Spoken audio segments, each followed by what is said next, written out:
আমি মনে করি যে উপজেলা প্রশাসন এবং উপজেলা রিক্সা শ্রমিক ইউনিয়নের সমন্বয়ে এদের একটা প্রশিক্ষণ দেওয়া উচিত।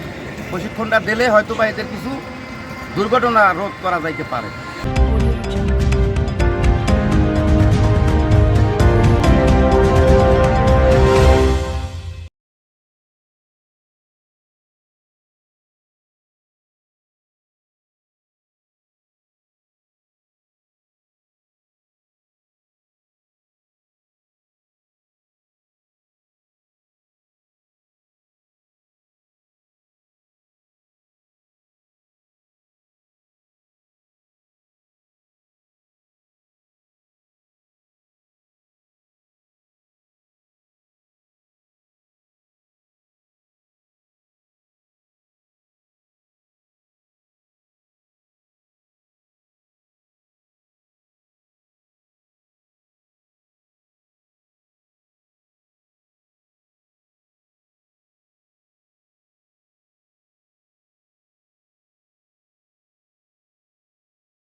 এই যে অটো গাড়িগুলো, অটো ড্রাইভার, এদের কোনো প্রশিক্ষণ নাই।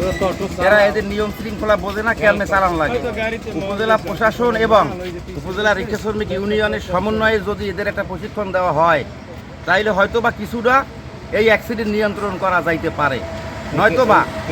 নয়তোবা এভাবে অ্যাক্সিডেন্ট করতেই থাকবে। এই জন্য থাকবে এদের লাইসেন্স নাই, এদের কোনো অভিজ্ঞতা নাই। এরা যেরমের যে খুশি যেরমের পারে এইরমের গাড়িগুলো চালাইয়া এই দুর্ঘটনাগুলো ঘটে। আমি মনে করি যে উপজেলা প্রশাসন এবং উপজেলা রিক্সা শ্রমিক ইউনিয়নের সমন্বয়ে এদের একটা প্রশিক্ষণ দেওয়া উচিত। প্রশিক্ষণটা দিলে হয়তো বা এদের কিছু দুর্ঘটনা রোধ করা যাইতে পারে।